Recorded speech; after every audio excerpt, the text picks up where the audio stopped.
오늘 우리에게 주시는 하나님의 말씀은 누가복음 1장 26절에서 38절까지의 말씀입니다.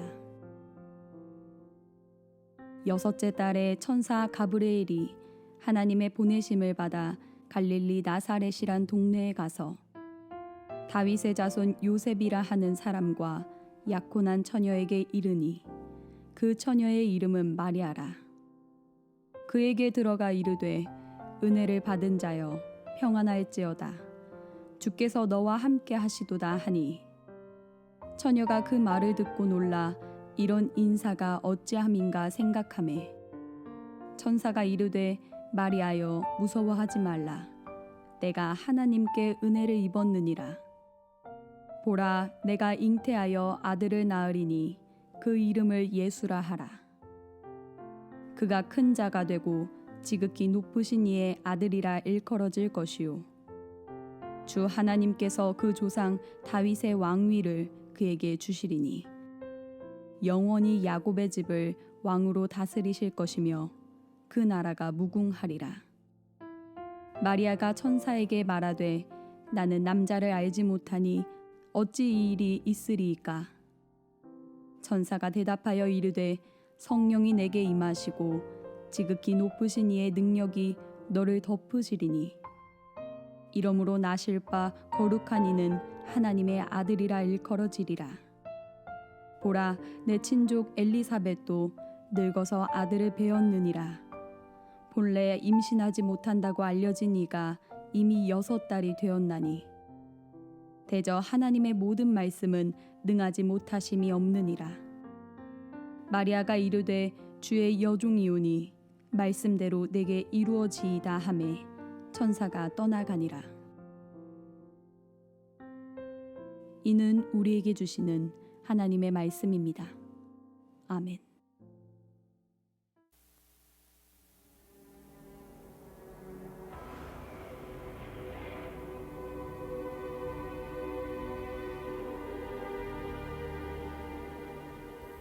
There shall arise a star.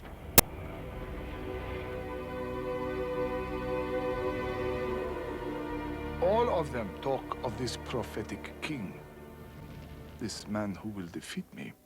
The greatest of kings, born in the most humble of places.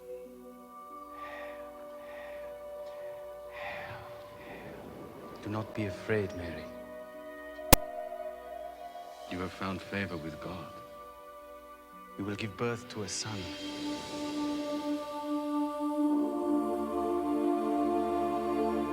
Elizabeth, why is it me God has asked? I am nothing. Oh, child. A husband has been chosen for me. How was he to believe this? Do you know how much disgrace you have brought upon yourself, upon Joseph, Mary? I have broken no vow. Women have been put to death for this. You believe me? Yes, the angel came to me in my dream. In the name of King Herod and the Almighty Caesar, each man will return to the land of his ancestors. I must travel to Bethlehem. I'm going with my husband.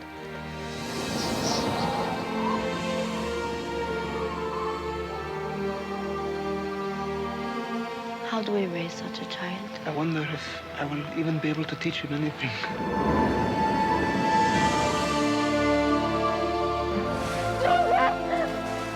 I will end this threat to my rule.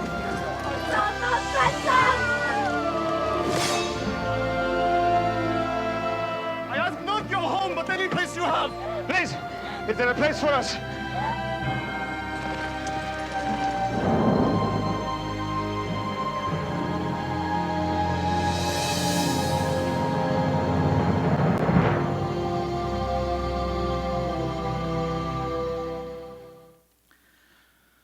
네티비티 스토리라고 하는 영화의 티저 영상이었습니다.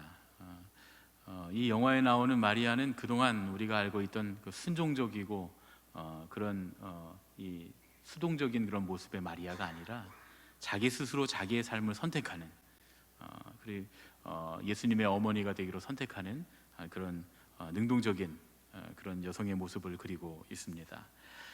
실제로 마리아의 모습은 저런 모습이었을 것이다. 저 영화를 보면서 저도 그 마음에 그런 생각이 들었습니다. 오늘은 특별히 하나님의 사람들 10번째 시간으로 마리아에 관한 말씀을 나누는데 주의 여종이오니라고 하는 제목으로 함께 말씀을 나누려고 합니다.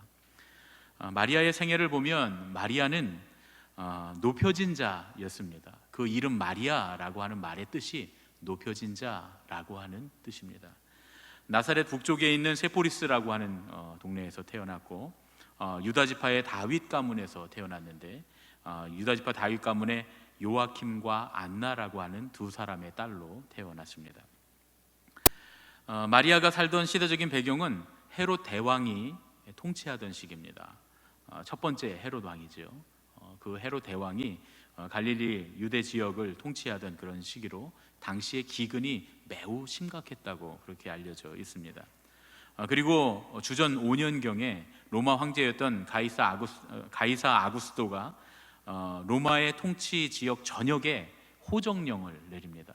그래서 영상에 본 것처럼 이제 요셉이 베들레헴으로 돌아가서 호적을 해야 하는데 이 마리아가 함께 가겠다 이렇게 이야기를 합니다. 마리아의 삶을 쭉 훑어보면 개략적으로 마리아의 삶을 보면 나사렛에서 성장을 했습니다.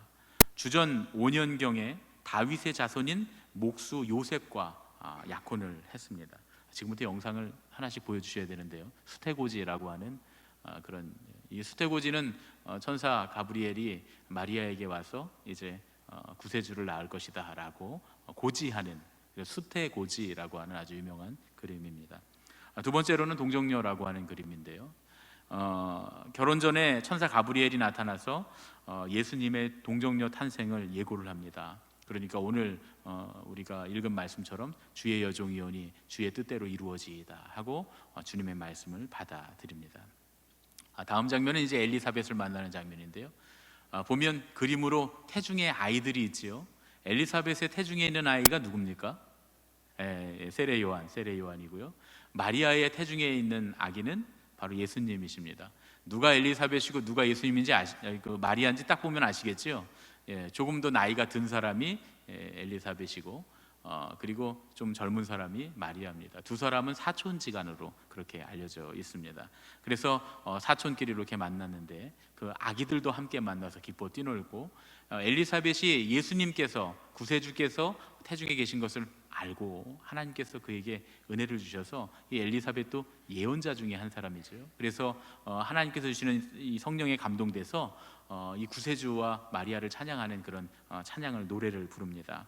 이에 찬양과 경배를 메시아에게 드리는 그 찬양을 받고서 마리아는 그 유명한 마리아의 노래라고 불리는 감사의 찬가로 화답을 하게 됩니다. 다음 영상입니다. 다 이것들이 아주 유명한 그 작품들, 성화들인데 이 장면은 예수님께서 탄생하셨어요. 출산을 하면 해산 후에 40일이 지난 뒤에 성전에 올라가서 정결례를 행하는 모습이 나옵니다. 모세율법에 의하면 첫 번째 난 장자는 대속하게 되어 있습니다. 이 정결례를 행하게 되어 있어서 예수님이 첫 번째 아들이었기 때문에 요셉 가문에 그래서 이제 성전에 올라가서 정결례를 행하는 그런 장면입니다. 그 다음에 이제 헤롯 왕이 이 예수님이 태어났다, 구세주가 태어났다라고 하는 소식을 듣고 동방 박사들에게 알려달라고 했는데 알려주지 않고 가는 바람에 2살 미만의 어린아이들을 학살하는 그런 학살을 자행합니다. 그때 천사가 마리아와 요셉에게 그 사실을 알려줘서 마리아와 요셉이 이집트로 피난을 갔다가 헤롯이 죽은 뒤에 나사렛으로 다시 돌아옵니다. 저 그림은 이집트 피신이라고 하는 그런 아주 유명한 제목의 그림입니다. 다음이요.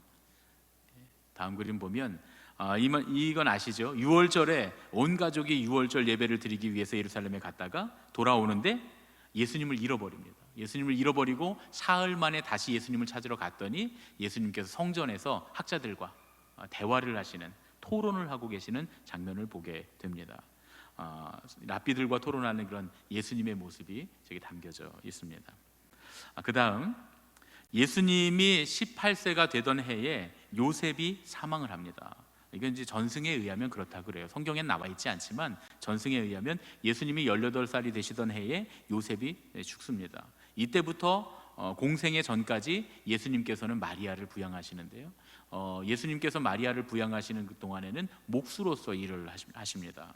특별히 그 어간에 있었던 일 중에 하나가 바로 가나의 혼인잔치입니다. 예수님 아직 공생애를 시작하시기 전에 가나의 혼인잔치가 있을 때 예수님과 함께 가나의 혼인잔치에 참석했다가 예수님께 부탁을 드립니다. 예수님, 이 포도주가 떨어졌습니다. 그랬더니 어떻게 하라는 얘기입니까? 아무 말도 안 하고 마리아가 그냥 가버리니까 예수님 알아서 다 하시죠. 그래서 물이 포도주가 되는 기적을 일으켜 주십니다. 그런데 사실은 이 마리아가 이때까지 예수님의 봉양을 받았다 이렇게 우리가 흔히 말하지만 실제로는 예수님께서 가시는 그 공생애의 모든 과정 가운데도 마리아가 함께 다니는 모습들이 군데군데 보입니다. 어떤 곳에는 마리아가 예수님의 동생들과 함께 있기도 하지만, 그래서 예수님을 찾아오기도 하지만, 또 아주 중요한 자리에는 마리아가 늘 있는 걸로 봐서 마리아는 예수님과 함께 그 여러 가지 기적의 자리들, 또 신앙의 자리들에 함께 동참했다라고 볼 수가 있습니다. 예수님의 마지막 예루살렘 여행에도 예수님과 함께 마리아가 동참합니다. 그래서 예수님의 십자가 아래서 예수님의 죽음을 다 지켜봅니다. 심지어는 막달라 마리아와 무덤을 찾아갔다가 부활하신 예수님을 목격하고 제자들에게 전해주기도 합니다. 그리고 마지막에는 예수님이 승천하신 이후에 제자들과 함께 마가의 다락방에서 제자들과 함께 기도하다가 성령 충만함을, 성령의 임재를 받기도 합니다. 마리아가 누군지 아시겠죠? 딱 봐도 저기 제일 큰 그림으로 그려져 있는 사람이 마리아고, 거기 지팡이 들고 있는 사람은 누굴까요? 베드로입니다. 베드로. 이제 옛날에 그려진 그림이기 때문에 마리아는 크게 그리고 베드로는 좀 특별하게 지팡이를 짚고 있는 것으로. 왜냐하면 천주교회에서는, 그 가톨릭에서는 이 베드로를 첫 번째 교황으로 여기기 때문에 반석 위에 교회를 세운다, 그런 의미로 교황 같은 그런 모습으로 하고 있는 사람이 바로 베드로입니다. 그렇게 예수님과 함께 평생 함께 동행하다가 예수님께서 십자가에 달려 돌아가신 이후에는 요한으로부터 봉양을 받습니다. 예수님께서 십자가 위에서 요한에게 내 어머니라 이렇게 이야기하고, 또 어머니에게는 아들이니이다 이렇게 이야기해 줍니다. 그래서 요한이 어머니 마리아를 책임지도록 그렇게 합니다. 그리고 90세까지 살았다 그래요. 전승에 의하면 마리아가 90세까지 살았고, 마리아가 90세 되던 해까지 요한이 그 마리아를 어머니처럼 봉양을 합니다. 그리고 90세의 나이로 세상을 떠나고 그 무덤이 예루살렘 성전 아래에 있는 기드론 골짜기에 묻혔다 이렇게 알려져 있습니다. 마리아의 일생을 통해서 우리가 쭉 보면 제가 묵상해 보면서 세 가지 정도를 생각해 봤습니다. 첫 번째 뭐냐면, 마리아가 어떤 사람인가? 마리아는 하나님의 선하신 뜻대로 일꾼을 택하시는 하나님의 뜻에 순종한 사람이다 이렇게 말할 수 있습니다. 지난 금요 가족기도회 때 제가 여쭤봤어요. 하나님은 어떤 사람을 사용하십니까? 그랬더니 많은 분들이 대답을 해주셨어요. 하나님 중심을 보시고 사용하니까 중심이 온전한 사람은 하나님 쓰신다, 뭐 이런 대답들이 많았는데, 제가 정답을 가르쳐 드렸습니다. 정답은 뭐냐면 하나님 마음대로 쓰십니다. 하나님 뜻대로. 그러니까 제가 여기 서서 설교를 하고 있다고, 하늘빛 교회 담임 목사로 있다 그래서 그 리더십을 하나님이 저한테 주셨다 그래서 여러분들이 생각하기에 오 목사는 좀 뭔가 특별한 게 있는가 보다 생각하시면 안 됩니다. 그냥 똑같은 거예요, 여러분들하고. 그 제가 생각하기에 그래도 이 하늘빛 교회 담임 목사 정도 될 정도 되니까 내가 그래도 괜찮으니까 하나님 이렇게 시켜주셨지라고 제가 생각해도 안 됩니다. 잘못된 생각이에요. 왜냐하면 하나님은 당신의 일꾼을 하나님의 선하신 뜻대로 그냥 사용하시기 때문에 그래요.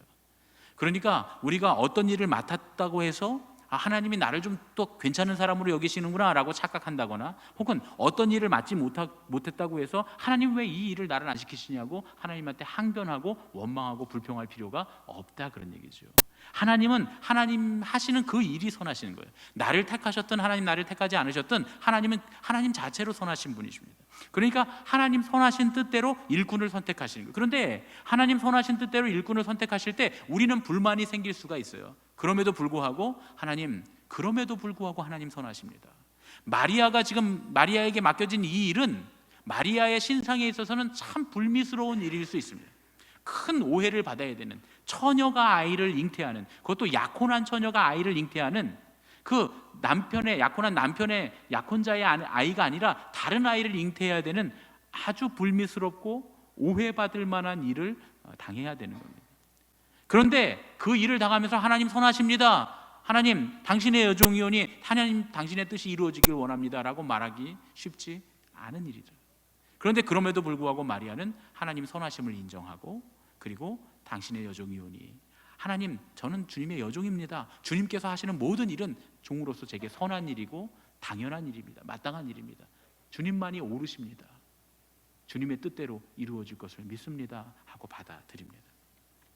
두 번째로는 고통과 인내를 감수하고 하나님의 뜻을 받아들인 사람입니다. 마리아에게 천사 가브리엘이 와서 수태고지를 할 때, 다른 오늘 우리가 읽은 성경이 아닌 다른 성경에 보면 이 마리아가 어떤 고난과 고통을 겪어야 할지를 자세하게 기록합니다. 심지어 속이 썩어 문드러지는 것 같은 그런 고난을 그 아들 때문에 받아야 한다고 하는 것을 천사가 가르쳐 줍니다. 여러분, 이 자식을 먼저 앞서 보내는 건 정말 너무나 크고 너무나 고통스러운 일이고 인내를 필요로 하는 겁니다. 그런데 사고도 아니고 질병도 아니고 가장 최악의 죄인의, 가장 추악한 죄인의 누명을 쓰고 가장 고통스러운 십자가형을 지고 죽어야 하는 그 아들이 그렇게 고통당해야 되는 그 사실을 알고 이 아들을 받아들인다고 하는 것은 쉽지 않은 일입니다.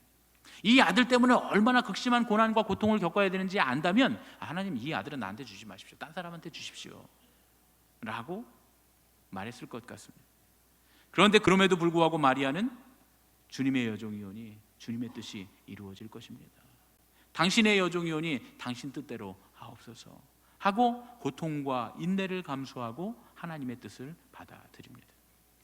마리아가 어떻게 이렇게 할 수 있었을까? 마리아의 삶의 행적을 하나하나 짚어보면서 어떻게 마리아는 이런 사람일까? 처음부터 이런 사람은 없지 않겠습니까? 그 사람은 당연히 그렇게 할 것이다.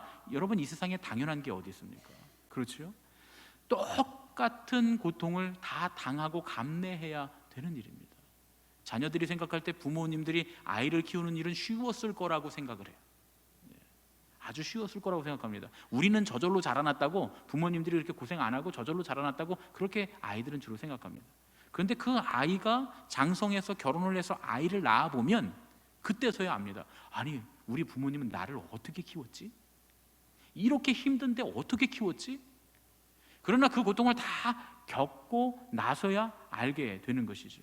그러니까 우리 부모는 당연히 더 쉽게 우리를 키웠을 거라 생각하면 정말 큰 오산이죠. 마리아는 훌륭한 사람이니까 당연히 처음부터 훌륭한 사람이었으니까 이런 고난과 고통들을 다 감수하고 수용하고 받아냈겠지, 그리고 하나님의 뜻에 순종했겠지라고 생각하면 큰 오산입니다. 그러면 마리아는 어떻게 그렇게 할 수 있었을까? 마리아의 삶의 흔적을 쭉 보니까 마리아는 항상 은혜의 자리에 있는 사람이었습니다. 마리아는 항상 바로 거기에 있었습니다. 제 일생에 평생 꼭 가보고 싶은 곳이 두 군데가 있습니다. 제가 예전에도 말씀드렸는데요, 정말 하나님이 너 어디 가보고 싶니? 하면 전 거기 꼭 가보고 싶어요 하는 데가 두 군데인데, 한 군데는 베들레헴 마구간이고 또 한 군데는 갈보리 십자가 아래입니다. 이 둘 중에서 만약에 한 군데를 골라야 한다면 제가 어디 갈까요? 지난번에도 틀리셨는데 또 틀리시네. 제가 지난번에도 말씀드렸잖아요. 십자가 아래가 아니고 말고요. 왜 그렇다 그랬습니까? 십자가에 예수님 달려 돌아가시는 고통도 극심한 고난이지만 크신 하늘의 하나님이 작고 작은 낮고 천한 아기의 모습으로 오신다는 건, 이건 십자가에 달려서 찔려 죽임당하는 것보다 훨씬 더 큰 고통일 것이라고 생각하기 때문입니다. 여러분, 저를 저 조그만 콜라병에다 집어넣는다고 생각해 보세요. 얼마나 고통스럽겠습니까? 의식이 있고 살아있는 내 자아가 다 살아있는 채로 내가 저 조그만 콜라병으로 들어간다거나 아니면 조그만 개미가 한 마리가 된다거나 이렇게 된다면 이게 얼마나 고통스럽고 정말 괴로운 일이겠습니까? 제가 이 말씀을 다시 드리는 건 지난번에 성탄절에도 이 설교를 했는데 여러분들이 잊어버리셔서 다시 한번 드리는 거예요. 제가 얼마나 편한지 몰라요. 몇 번 해도 됩니다. 여러분들이 잊어버리셔서. 그래서 저는 그 말구유에 가보고 싶어요.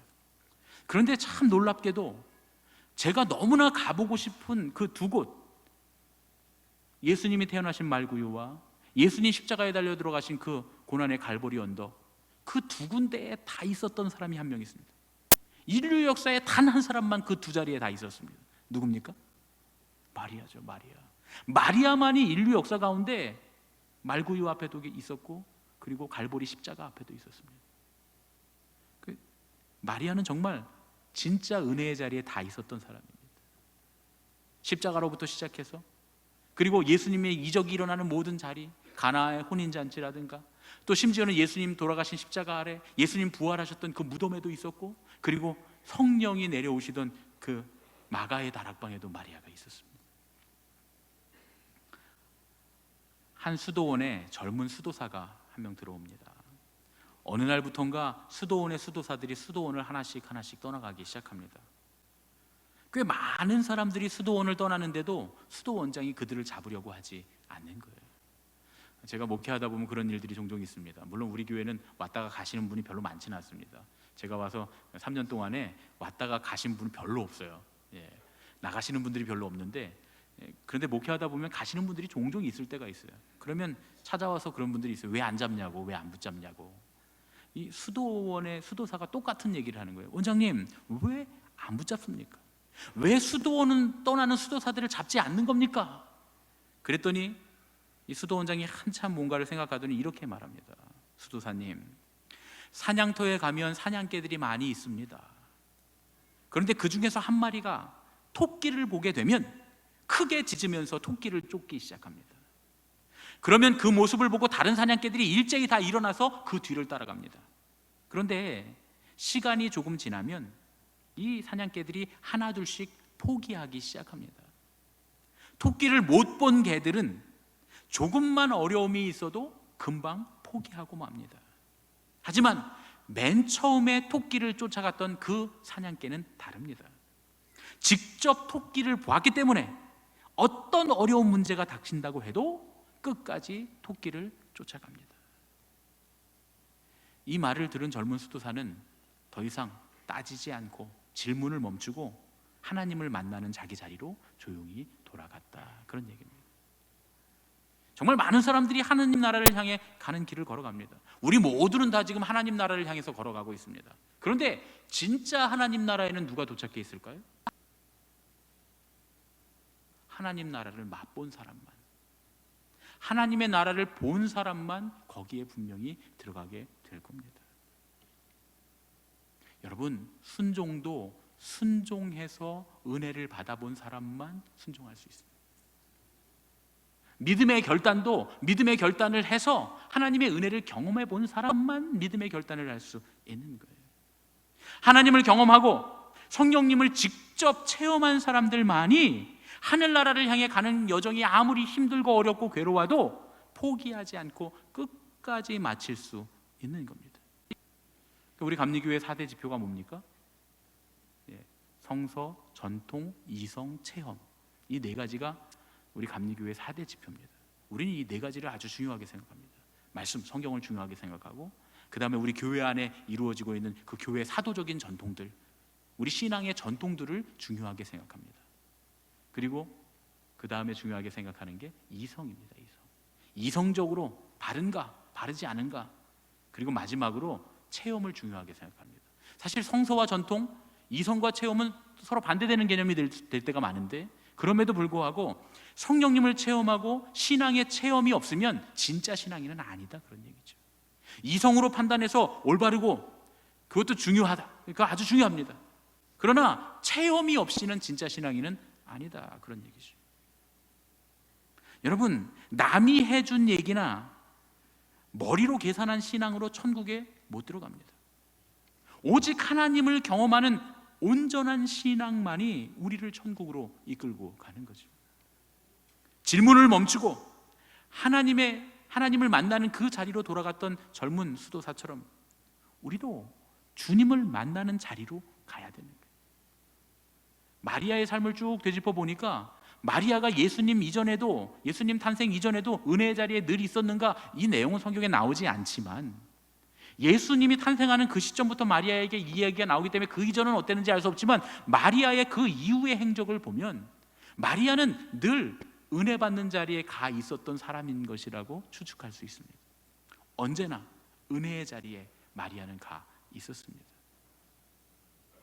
마리아는 처음부터 하나님을 만나는 자리에 있었어요. 베들레헴 마구간에도 있었고, 성전에서 말씀을 나누시는 예수님 곁에도 있었고, 가나의 혼인잔치를 비롯한 모든 기적의 순간에 예수님과 함께 있었습니다. 십자가 아래에도 있었고, 부활의 무덤에도 있었고, 성령님이 임하시던 마가의 다락방에도 마리아는 거기에 있었습니다. 마리아는 주님을 경험하는 모든 자리에 있었던 사람입니다. 일주일에 한 번 예배 드리면 되지? 아니에요, 여러분. 할 수 있는 한 최대한 은혜의 자리로 가야 합니다. 우리가 은혜의 자리에 있지 아니하면 세상의 자리에 있는 거잖아요.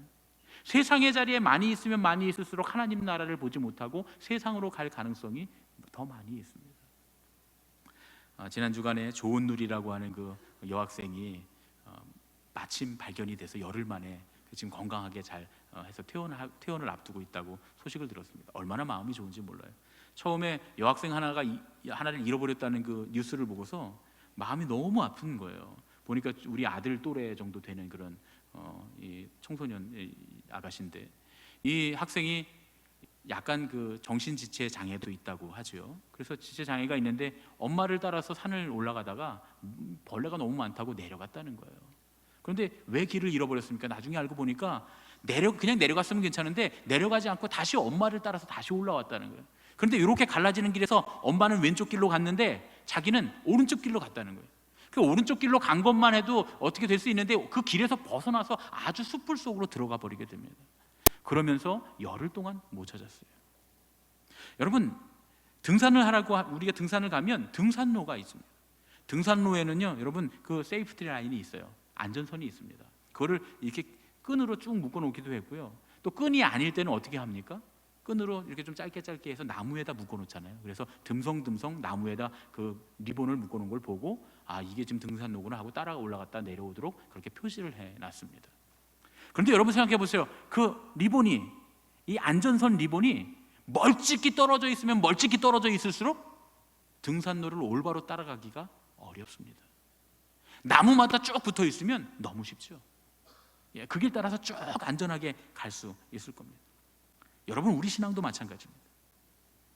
우리도 마리아처럼 주님께서 우리를 만나주시는 예배의 자리, 기도의 자리, 양육의 자리, 기후에 있는 대로 주님을 만나야 합니다. 그 은혜의 자리에 있을 때 우리가 자꾸만 할 수 있는 최선을 다해 은혜의 자리에 갈 때, 그때 주님의 성령을 체험하고 천국으로 가는 길에 안전선 안에 늘 있게 될 줄로 믿습니다. 우리 옆에 계신 분들과 이렇게 인사하겠습니다. 은혜의 자리를 찾아갑시다.